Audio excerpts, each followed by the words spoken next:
Welcome back to my channel. We are going to break down the Hawthorn versus Geelong game. What a performance, what a turnaround after the first quarter from Geelong. Some brilliant coaching moves. I thought the Hawks played extremely brave, and like we said in the preview video for the Hawks that we're really going to get into, they had to play a high risk, high reward game. And in the first quarter, it was high risk and it was high reward. And then it turned into high risk, high turnover, bad football. And that just happens when you play that style of football. It's just going to happen. So there's a couple of things that we have to get out of the way first. Firstly, you should subscribe. Secondly, we've got a massive game this afternoon between Collingwood and Brisbane. And there's going to be a video about that tomorrow. So if you don't want to miss that, please feel free to stick around. But let's just get straight into it. So as I said in the preview video for the Hawks, if the Hawks wanted to win, their ball movement game had to be top tier. To get through this Geelong defense, you have to be able to move the ball with genuine reckless abandon sometimes. You have to play the handball game, and you have to be able to shift their defense as much as possible. And there's two parts of ball movement that I want to look at. So there's decision-making ball movement, and then there's game planning ball movement. And they sort of go hand in hand. So Marvio Chol here wins a contest out on the wing, wins a ground ball. This is the decision-making part of the ball movement that the Hawks did really well in the first quarter. So Marvio Chol's looking up, and he realises that not only does Hawthorn not have a forward in an advantageous situation, Geelong have spares inside their defensive 50, waiting for Chol to just blast the ball on. What does he do? Takes 3-4 steps back, takes the game out of Geelong's defensive spares' hands and actively avoids the spare. So we got Holmes here and we got Tom Stewart at the back of this contest right now. So if Marvio Chol had kept going, he's got absolutely no one to kick to. So this is the decision-making part of ball movement that the Hawks did really, really well in the first quarter. And the reason that you do that is whilst you're messing around with the football, you're actually allowing all of your forwards to get forward and get in really good positions inside your forward 50 is actually what allows you to avoid the spare. So Tom Stewart hasn't moved, but what has moved is all of the Hawthorn forwards are now in actual situations where they can be a danger to the to the Geelong defence. So now all of the Geelong spares are essentially useless. You've made them useless by chipping the football up, by taking your time, by using good decision making. Perfect example here at this contest. So Warple gets the football out of an errant handball from the contest, and he looks up, and usually we see a James Warple type blast the football onto his boot and kick it 60 metres going forward. But his ability, his decision making is so strong here to avoid that sort of urge to just get the ball going your way inside your forward 50, inside your forward half, because of how well Geelong was set up behind the football. So as soon as you can create this handball game, you do invite the pressure. And this is what we said in our preview video. You invite the pressure, but if you can beat the pressure like Massimo does here, that is what opens yourself up to having really good options going inside your forward half. And that is what avoids all of these Geelong spares just waiting for a long dump kick to absolutely no one. And on the ball movement and the decision making. So Josh Weddle takes this intercept mark, but instead of going back off the mark, they go really quick. And often we would say if you're trying to avoid the spare, going quick isn't a good option. But if you can go quick and avoid kicking the football long, kicking the football to absolutely no one, and you can actually move the football up with your legs and with your hands like Hawthorn were able to do, that is where you can bypass the first spare here in Zach Guthrie, and you can actually use his man to your advantage. So Zach Guthrie's man is Jack Gunston. Guthrie's gone behind the football to play as a spare. Gunston pushes up, and when you can use your legs and use your handball game to move the football up the ground, that is when you can avoid the spare. And the reason you do it is not only so that you can avoid Zach Guthrie, it's also so that when you do kick inside forward 50, you can avoid this spare. You can avoid Sam DeConey because you can go so much longer when you're kicking the ball from 55 metres instead of when you're kicking the ball from 80 metres out from goal. And realistically, maybe the Wizard Watson takes his mark. If not, Josh Weddle has a really good shot on goal. And that is the ball movement in the decision-making part that the Hawks did really, really well. So the Hawks' decision-making was really good, but I also thought their execution of the skill set was really, really impressive. So Lloyd Meek takes this contested mark up the wing, and straight away goes to Connor McDonald with the forward handball. That's the decision-making part. But as we said, if you are going to play this high-risk, high-reward, high handball game, you are going to invite a massive amount of Geelong players to pressure you at the source of the football. Whether it's the person carrying the football or whether it's the person who is going to receive the football, Geelong was going to collapse on that person. But the Hawks' ability to stand up in the chaos, to actually embrace the chaos, I thought was really, really impressive in the first quarter. So McDonald gets it, he looks up, he avoids kicking long, beautiful decision making. But look at the work of the Hawthorn players to get in front of this football. Now the handball goes slightly behind the Wizard, and that invites all of the pressure from the Geelong players. And again, 1, 2, 3 Geelong players are all going to collapse on the Wizard here. The next one, 3 Geelong players are going to collapse on the next contest straight away. But again, it's the clean decision making, it's the clean ball movement here from Josh Ward to get a really nice handball out. Again, a fumble from the Wizard, and again, we're going to see a collapse of pressure here from Geelong. But again, their ability to be relatively clean, to embrace the chaos, to embrace this sort of pressure, this pressure game realistically. And when you and as we said, when you play this game, you invite all of the pressure. But when you can get on the outside of the pressure, like the Hawks were able to do here, this is when you can get really good looks inside your forward half. So as soon as Josh Ward looks up, now the Geelong spares are actually non-existent. The Hawthorn players are standing all by themselves in these situations because they invited this collapsing pressure. When you invite the collapse of pressure, Geelong overcommit numbers, and your numbers can stream forward like McDonald was able to do, like Lewis is able to do. And as soon as he looks up, he has players inside the forward 50 standing by themselves.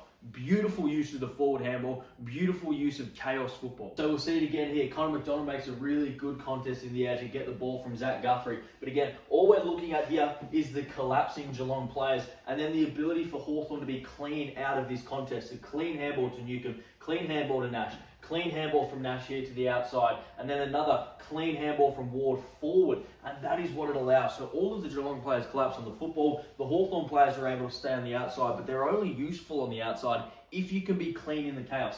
And now you get some really good leg movement going forward. You get to run and carry with the football. Now, Dylan Moore here, I just think makes the wrong decision. I think in this situation, you've got to go to the inside to Josh Ward because he ends up going to the outside to Massimo. And then he realises Massimo doesn't have a right foot. And it's the issue with a lot of players nowadays. We see it so often. A lot of the old school commentators say, we used to have to do 50 on the right, 50 on the left, 60 on the right, 60.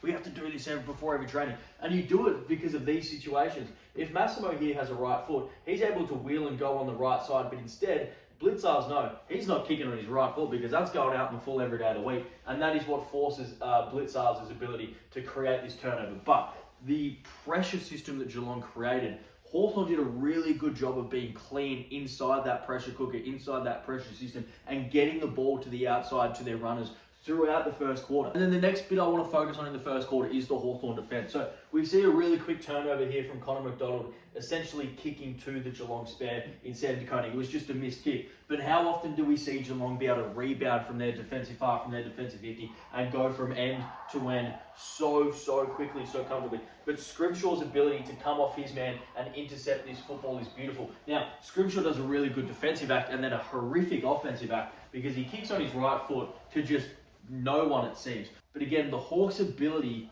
to slow down the ball movement. So we've had 2 quick turnovers. The first one, Geelong unable to move the football from end to end. The second turnover, Hawthorn's ability to get numbers back in really good positions here and force Bailey Smith to play a slow brand of football. A slow brand of football off turnover that Geelong don't like playing. Basically, Geelong are arguably the best team in the league at scoring from turnovers, from those exact situations.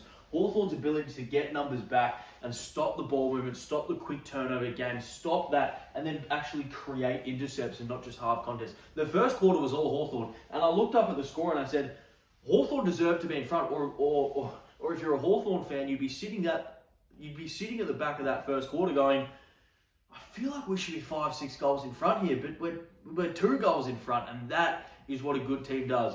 Geelong, not very good, but still just within touching distance. And then we get into the second quarter, and the Hawks' ball movement game is still there. So as soon as they were able to get turnovers here, like James Walker was, his ability to not blast away, to actually use his foot skills to find a really good option. But then their ability, or the Hawks' ability, to run through the spare. And this is a really important concept against the best defensive teams in the league, is actually to run at the spare, run through the spare. Make the spare useless in these situations. So their forward handball game here from McDonald allows Nash to be running straight through the middle of the game. Straight through the middle of the ground. And his ability to run and carry with the football gives time for Jack Gunston to make a really good lead to the outside of the 50, but also allows the Hawks to actually avoid the spare for Geelong. So he looks up, and as soon as we get to this wide angle, he's actually able to outrun O'Sullivan back into the Hawks forward 50. And that's the spare for Geelong right now. So the Hawthorn ability to run at the spare, run through the spare, makes the spare completely useless and gives time for Jack Gunston here to create some separation. Now, the kick's not great, but because he's in a one-on-one situation and because he has all of the leverage here, because he's coming at the football, he's able to put some really good body pressure on Jack Henry here, gun onto the left, and that is a really good forward 50 entry. That's a really good play from the Hawks, and their ball movement game was still on. It was still firing. It was still looking good. But then we started to see Geelong make a really big impact on the game, and it wasn't necessarily the way that Geelong liked to play football early on in this second quarter that got them back in the game. It was actually a contested marking game. It was an ability to just win contests. So Paddy Dangerfield's ability here to just completely out-position, out-point James Sicily. But then his ability and his willingness here to just turn and go and say, we're just going to back our players in one-on-one situations because we can't move the football at the moment. We can't get any speed on the football. We can't create out numbers inside our forward half like we're so used to being able to do. So let's just kick to the one-on-ones. Let's just have a crack at winning contests inside our forward 50. And as soon as they started to do that, Shannon Neal started taking contested marks and he was going back and kicking goals. Yeah, so again here, Geelong forced into slow, long up the line, essentially boring football. But they just started winning contests inside their forward 50. And just a little bit of smarts here from Mark Blintzars to just create separation from Lloyd Meek. I'm not sure where Meek was going because he doesn't get to this contest at all to impact. So if you're not going to get to the contest to impact, then you better be next to your man because your man is then going to be free at the back of this contest. But again, just Geelong's ability to just create and win contests either in the air or at ground level inside their forward 50 was just second to none. And as soon as they were able to do that, Mark Blitzar's out the back, Shannon Neal kicks a goal, Paddy Dangerfield gets a free kick in front of goal by taking a contested mark or being pushed out of the contest in a contested marking situation. He goes back and kicks a goal. They just started winning contests inside their forward 50, and that's really what got them going. And then it switched. We got to about the 7-minute left mark of the second quarter, and Geelong started to take over the game. The Geelong of old started to take over the game. So look at Zach Guthrie right now in this situation. He's the spare at the back of this defensive 50 contest for Geelong. But instead of playing in front of Marby or Troll like we so often see the Geelong spare do, without Tom Stewart in the game and with a dodgy Jack Henry, neither of those two could be the spare. So instead, Geelong said, we'll push a spare up to the contest and have an extra midfielder, and we will have an attacking player. We will trust our defenders in one-on-one situations instead of having Tom Stewart stand in front and take an intercept mark. We will push a spare up to the contest and make him a really attacking spare. So Zach Guthrie is going to get this football first, but this isn't the most important thing that he does in this play because in about 14 or 15 seconds, so I'm just going to fill some time a little bit. So I'm going to tell you what I had for breakfast. I didn't have anything for breakfast. I had a coffee because I knew I had to get this video out. And then I'll eat once I get this video out. Because now, look at where Zach Guthrie ends up in this situation. 15 seconds have gone by. And there's your attacking spare, Zach Guthrie. He's the one that goes inside forward 50. And bang! Geelong kick another goal. And that is what Geelong started to do. We started to see the Geelong of old. Here we go. It wasn't just the coaching change. It was also the ball movement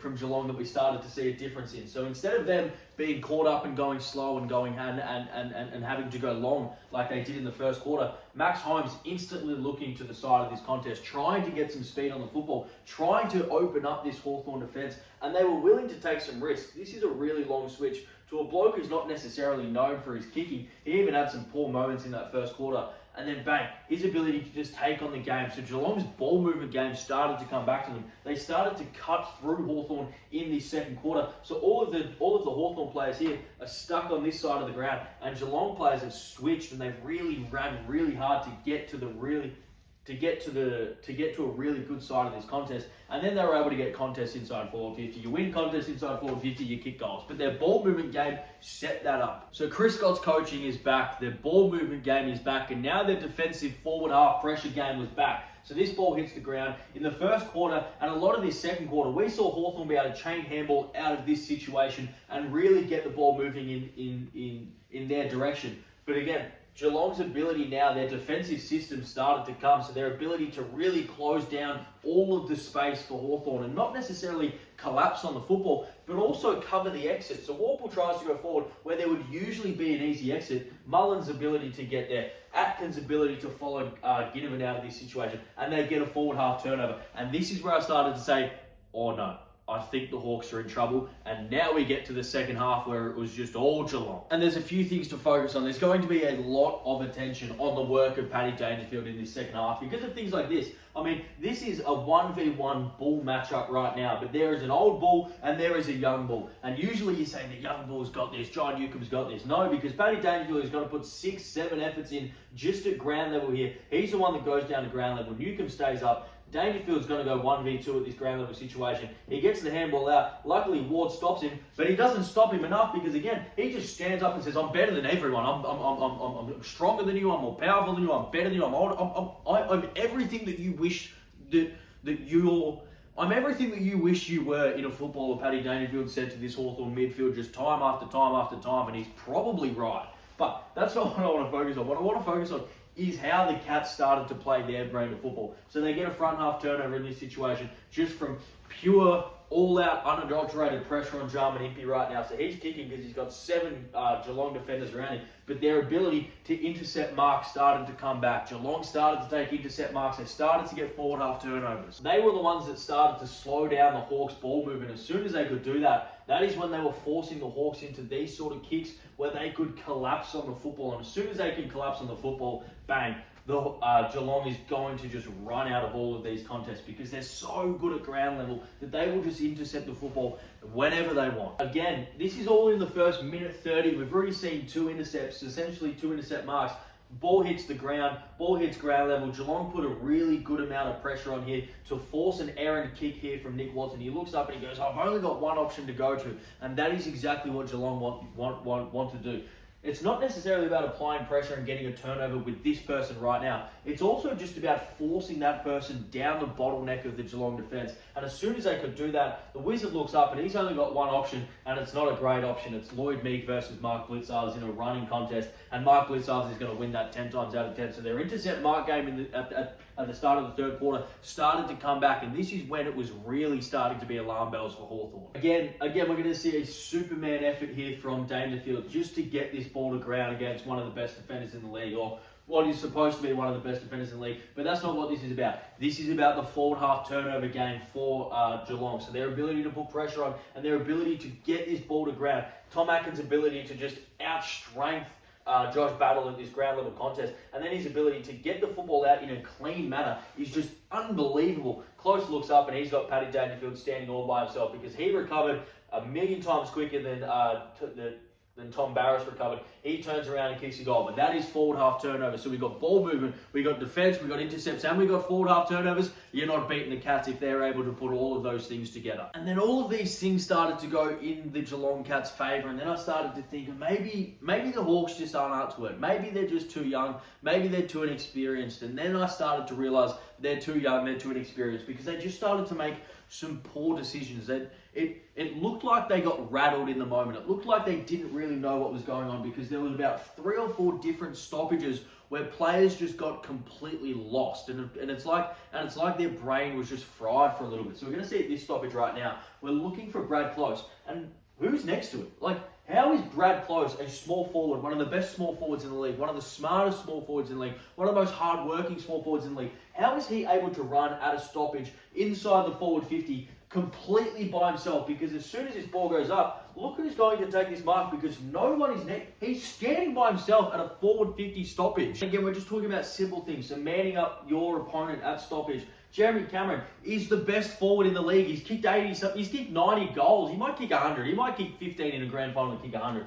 But he's standing by himself inside the forward 50. And the Hawks players are pointing going, pointing at him, going, who's on him? Well, it's probably Josh Battle, but if it's not Josh Battle, Sicily, you've got to go and create some sort of contest on him. You've got to go and stand next to him at some point, because as soon as he looks up, now they're confused. Josh Battle is trying to get over there, but that's a long distance to cover, and he's sort of just labouring to get there. And as soon as you give a player of Jeremy Cameron's ilk that sort of space and this sort of leading lane, Josh Battle's not going to get there. No one else is going to get there to help. The spare in James Sicily is not going to get there to help. And as soon as you do that, look at the separation. Stand next to your man. Then we're just having Hawthorn players be lost. And this one is a little bit because Dangerfield is so smart, so good at what he does.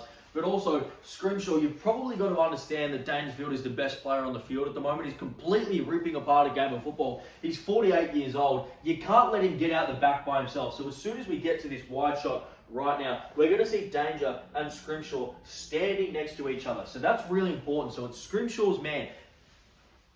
And I understand wanting to go and put pressure on the person with the football. The issue is you only put pressure on the person with the football if that person is not already currently under pressure. So this ball's going to spill out to Stengel, and then we're going to get a really quick handball here to Sean Manor. But if you're Scrimshaw looking at the contest, like Paddy Dangerfield is looking at the contest, and I get it, Scrimshaw's not on the level that Paddy Dangerfield is, but there's risk versus reward. The reward of Scrimshaw leaving his man to put frontal pressure on Sean Manor, who has already got a mountain of pressure on him here in CJ about to run him down. So he's tackling him. The only reward that you get from this is maybe potentially you get a really good intercept where you're jumping up and you time it perfectly. The risk of leaving your man to try and put frontal pressure on this is that your man, the best player on the field, Paddy Dangerfield, is now out the back of the contest, 6 metres, standing by himself, which forces Weddle to come off his man here in Martin. And as soon as he does that, Martin picks up the football and he goes back and kicks the goal. So there's just small moments, small margins that the Hawks made that they just small issues that the Hawks had that they just couldn't quite solve. It's these really small moments, these really small areas for improvement. So Sean Manor has willingly gone to Dylan Moore here because Sean Manor understands Dylan Moore doesn't want to defend. He wants to go and get the football. Sean Manor's looking at this matchup going, this is really good for me. This is really, really good for me because if I get on the outside, I'm going to kick a goal. And that's exactly what he does. Spoiler alert. So we get at this stoppage, and the one place, so these are just tiny little structural things that you just can't give up in such a big final when the margins are so small. And also, when Geelong have lapped up 5 goals on you in a row, you can't give up. You've got to lock down defensively. Don't try and win the football. Stop the other team from kicking goals against you. And the way to do that is play good defense. So as soon as this ball comes in, we're going to see Manor just engage body contact, and you engage the body contact because all you want to do is entice Dylan Moore to go and win this football. But as soon as it bounces over the back of the head, Dylan Moore, you are not in a position to win this football anymore. You are officially out of the play once this ball goes over your head. So your only job here is to defend Sean Manor. You can allow Sean Manor to go to the inside of the contest because you have cover. The one place that you cannot allow Sean Manor to go is to the outside of the contest because that is where this massive gaping hole of space is. So Dylan Moore, you've got to quickly get to this side of the contest, or at the very least, you've got to follow him. You can't stand here and create this sort of separation trying to win the football when you're not going to get hands on the football. If you are not going to get hands on the football and you are not in a position to apply a tackle that is going to stop the football from moving, you have to be so accountable at these forward 50 stoppages because the Geelong players are too smart, they're too good, and they're too quick, and they are just way too good to allow to have that sort of space at a forward 50 stoppage. And Manor goes and kicks a goal. So there's 4 different examples of Hawthorn just making small mistakes that cost them goals every single time. That essentially was the story of the third quarter. The Cats' defence was back and they just started to completely annihilate the Hawks at stoppage, which brings up the next conversation about why Hawthorn wants Zach Merritt. It's for those situations when you get dominated by clearance and you get dominated in territory, you need a bloke who can just go and win a clearance. Just go get me the football. Get the ball moving our way. That is why you go after a player like Zach Merritt. That's why they're going after players like Christian Petrarca. That's why they're going after players like Zach Butters. They just need people who can win clearances because when Newcomb has relatively quiet night. When Josh Ward doesn't touch the football for 40 minutes, you need players that can go in there and just attack the football and get the ball moving their way. Now we get to the last quarter, and this is just, I'm happy, but I'm also really sad because I look at the game and I go, if you're a Hawthorn fan, you are so happy that Jack Gunston has been a superstar for you this season. You're sad because your season has been reliant, essentially, or at least the biggest games have been reliant on a bloke whose career was over 2 years ago, or at least he thought his career was over 2 years. It's an unbelievable comeback story. But if you're going to win these big cutthroat finals, you need more options than Jack Gunston inside your forward 50. You need more weapons than Jack Gunston inside your forward 50. So his ability on the lead is just second to none. He just works over his opponent just so well, so easily, so often. His ability to just create body contact, create separation, find the space is just beautiful to watch. He is one of the best forwards in the league to watch because he beats you just with his brain most of the time. And to be fair, he was doing wonderful things. So being able to go up and just compete in the air, but his ability to keep his feet, and then in a 4v1 situation, because Sicily's on the ground essentially, his ability to break through the shepherd here from Jack Henry and put the body pressure on, create a turnover, go back and keep a goal. He was unbelievable, and he's been unbelievable all this year. But without him, if you take him out of this side, because you probably, I'm getting into futures talks with the Hawks because they lost, but I'm getting into futures talks that we'll speak about in future videos. If you stick around and subscribe, we'll speak about how they can replace a player like Jack Gunston. Does Mitch Lewis have to really take a massive step? We saw in the first half that he showed flashes. Second half, he really struggled. So future talks with Hawthorn, there are some questions. Can they get a midfielder to just come and win clearances? Can they get a forward to replace the 80 goals from Jack Gunston? It's these questions that they're going to have to answer to be better next year. But essentially, the fourth quarter was just back and forth, back and forth, back and forth.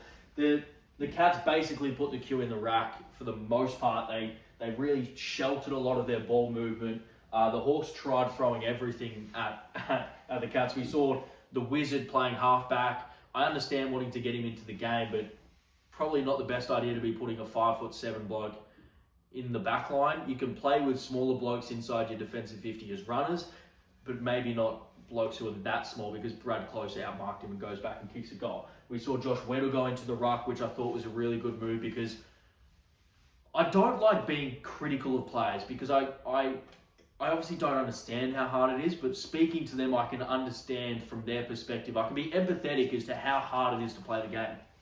Lloyd Meek just had I just had some moments where I was questioning why they would play him. And this is the stuff that Chris Scott does to you, because when he doesn't play Reece Stanley and he goes with Mark Blitzarves in the ruck, you go, oh, we've got a huge ruck advantage. Well, you don't, because Lloyd Meek is not a tap ruckman. He's not a ruckman that is going to just put the ball down the throat of his midfielders. We see tap ruckmen like that who are really good. Max Gawn is a tap ruckman, but Tristan Sherry is not a tap ruckman. Mason Cox is a tap ruckman, but Darcy Cameron's not necessarily a tap. There's differences in ruckman, and Lloyd Meek is not a tap ruckman. So when you have that massive decided advantage in the centre bounce or around stoppages, when you have a genuine bona fide ruckman who weighs 120 kilos versus Mark Blitzarves, who's not a bona fide ruckman and weighs about 95 kilos, you really need your ruckman to be able to be hitting the ball down the throat of your midfielders. And there were just so many times where he was getting out-bodied, out-positioned, and then he was getting beaten on the spread by Blitzarves, and I'm looking at it going, they need a change. Josh Weddle can't get near the football. Mark O'Connor's on him. Maybe you just put him in the middle for the whole second half and see how he goes. And they just didn't do it often enough. So Geelong, unbelievable. Their ability to switch on essentially after that first quarter, because Hawthorn out-coached, outsmarted and outplayed and out-executed them for that whole entire first quarter. For them to stay in touching distance in the first quarter was really impressive. And then their ability to switch, bang, just like that, from the second quarter onwards. We saw them make some mistakes in the second quarter, but the game plan, the movement, their defense, their ball movement, the Cats way of old started to come into the fold in that second quarter. And then as soon as they came out of halftime, Paddy Dangerfield put his cape on. The Cats system was well and truly back, and they just went bang, bang, bang, bang, bang. And the Hawks made some mistakes, and the Hawks couldn't do anything about it, realistically. The Cats completely schooled them in that second half. Paddy Dangerfield put on one of the all-time captain performances, one of the all-time finals performances, one of the all-time performances just in a game, considering the position that the Cats were in. And that was a wonderful game. I cannot wait for this afternoon's game between Collingwood and Brisbane. I'm just fascinated by the matchup. And I'm fascinated by the matchup next week, whichever team plays Geelong. Is it going to be Brisbane coming the long way around after getting blasted by Geelong? Is it Collingwood, who don't traditionally beat Geelong that often and don't necessarily have a game style that we've seen stack up that well against Geelong? Obviously, Jack Crisp missed that miracle goal in his record-breaking game earlier this year to win the game, but the game style wasn't necessarily what Collingwood would want to play. I don't think it was a little bit of a wet night underfoot. I'm not sure they want to play that style. I'm just rambling now because I'm just so excited about the different matchups. But this is what we're speaking about. I'm sorry. The breakdown's done. If you like this sort of stuff, please feel free to stick around and subscribe. Let me know all your thoughts in the comments. There's one thing I love doing with my day. It is reading all of your guys' synopsises of your thoughts on the game. Because obviously, I don't see everything. I see what I think is interesting, but there's so many things that I miss that you guys point out. There's so many different point of views and opinions and things like that. So please feel free to stick them down in the comments, and I will see you next time, which is tomorrow. Cheers.